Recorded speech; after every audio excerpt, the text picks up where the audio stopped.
Good morning! So I am coming to you packed with information today, especially if you're one of those people that kind of crosses your arms when you hear what you maybe should be doing for your health, but you don't really want to do it because someone told me to and I don't want to do it. So here's the deal. I have a ton of information. What I would love is if you would share this with your people, and I'm going to jump right into it. Imagine if you had an organ that took up 2/3 of your body. It would be huge. You would have whole subspecialties dedicated to it, entire universities and researchers and hospitals, whatever. Like, it would be a big deal. But that's what water is to our body. It's 2/3 of our body. In fact, when we're born, we're actually 3/4 water as infants, as 75%. And as we're elderly, we move down to 60%. So you kind of see the shift, like perfect health as an infant, and then moving down towards 60% as we're elderly. And this is really relevant because water does so much for us. It's temperature control, lubricates our joints, removes waste. In fact, as I'm talking about elderly, in 2007, the University of Missouri-Columbia did a study, their School of Nursing, on even the smallest detectable level of dehydration caused impaired wound healing, increased wound infection, and decreased tissue oxygen and whatnot. So huge, huge, huge. Thanks for joining. So typically people lose like 1.5 quarts of water in their urine per day. Okay, so that's 6 cups there. And then they this is the typical 150-pound person. And then they lose another 1.5 quarts in their sweat, and then their breathing and their excretion and all that. So it just kind of depends a little bit, but you lose up to 12 cups of water per day, just as an average person. Okay, so that's a lot. A while back, the CDC did a report, and the researcher found that 7% of us aren't drinking any water at all. She found that 36% were drinking 3 cups of water a day, and then it was so on and so on and so on. And 80% of us just weren't meeting what we should at all. She was pretty baffled by the results, so she rechecked the data, and she was right, unfortunately. So 80% of us have work to do, and I know that I'm included. And as I was reading some of my research for this, my mind was blown. I need to be told exactly why I need to do something. I need all the research behind it. Otherwise, I'm much less likely to do it. So here's the thing.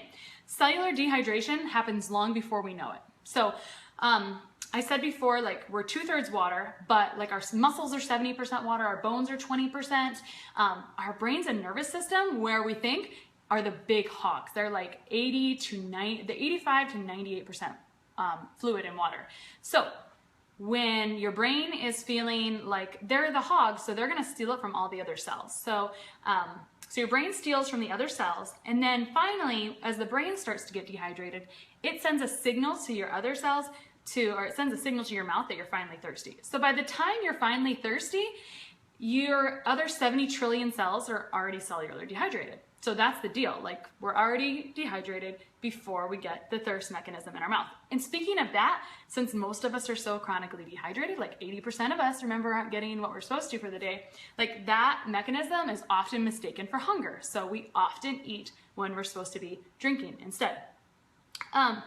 Okay, so when we're first dehydrated, we might feel tired and fatigued. And what's our normal reaction to feeling tired and fatigued and worn out and have headaches? Coffee, soda, right? Simple carbs, maybe a granola bar or something, whatever's handy, or whatever's in our office environment typically. So that kind of makes it worse, right?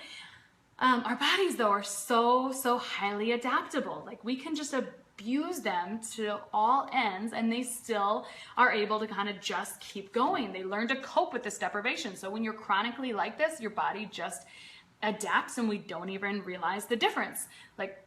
I know the 7% of people that don't drink any water because I work in chronic disease a little bit, and so I see that. I know them, and when I read that, I was not really totally surprised because I know those people. The thing about detoxing being a big trend, your kidneys and liver are your natural detox organs. Your kidneys are what make your urine. So when you're not pouring enough fluids in, your body literally cannot get rid of that. That's the thing. Not only that, like enzymatic function of us. The other day I talked about enzymes and I talked about how important they were in the body. Like nothing happens in your body without enzymes. They're responsible for every single biochemical reaction, nutrient absorption, digestion, like everything. Nothing happens without enzymes. So when we have decreased water, we have decreased enzyme function, and then that increases acidity in our body, which is like where disease and inflammation live. So it's like a bad cascade, right? Not to have enough water. So like, I hope that I'm making you think, oh my gosh, I need to go get a glass of water, because that's how I felt when I was doing this research. The water deficiency is like a common denominator in so many things, like hypertension, chronic pain, migraines, depression, even like with allergies, your histamine levels increase due to like water dehydration, such that if you had enough water, you might actually be able to ignore the allergens in the air type thing. For some people, you know, if you don't have enough water, like you'll actually react to them. Academic performance is like immediately improved by drinking water. And I'm not saying that A causes B here by any means. I'm just saying it's a good common denominator. And like we all, like me included, complain about the cost of like healthcare and health insurance. And here we have like a guaranteed illness prevention, like the most easy thing we could do, and we just take it for granted, like we all do. So we just need a little push and reminder every once in a while, like how do we kind of work with that? So like with all ailments, like are we looking at those system-wide, or are we just kind of looking at them like individually? And that's why I'm really like trying to transition my own practice into looking at more of like working with people who are interested in the whole picture, like working with fixing their entire foundation, because like, that's the only way to make change. Like it really is. And I've been chasing ailments for so long, and I'm just kind of sick of it. And I want to work with people that want whole health foundation. Okay, so back when I was in college for my journalism internship, I interviewed a bunch of researchers for articles, and I remember spending some time with a chemistry professor that told me about a Japanese researcher named Masaru Emoto, I think his name was. He wrote words, this is going to be kind of goofy, he wrote words on the side of water bottles, froze them, and then took pictures with a special camera of the ice crystals that formed. And he claimed that the ice crystals were different depending on the meanings of the word. So if they like meant happy things, then they would have certain ice crystals, and if they meant like negative things, like if you wrote "you're ugly" on the bottle, it would be different. And you know, that's kind of crazy, right?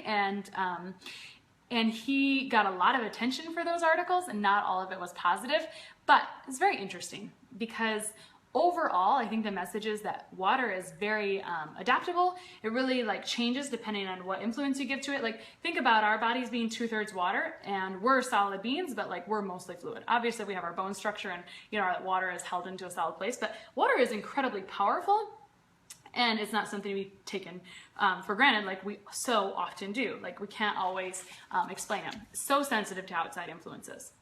Okay, what else do I want to talk to you about? So let's just talk about the basics, like the barometer of how we know we're getting enough fluid for one, and how much we should be getting. So without going into like a bunch of formulas, just take your current body weight, divide it by 2.2 to get your kilograms of body weight. And then that is usually about equal to how many ounces of fluid you should have per day. So like the old adage, 8 glasses a day, like it's fine, but if you want to be more specific, you can figure it out that way. So again, like a 150-pound person divided by 2.2, I think is about 68 kilograms. So then that's like 68 ounces divided by 8 would be about 8.5 glasses. So it's nice to know that solid number, like what should I really be getting for my own size. But as I said before, average 150-pound person loses up to 12 glasses of fluid a day in this much in urine and this much in other excrement, breathing and sweating and whatnot, right? Because this is our temperature regulator.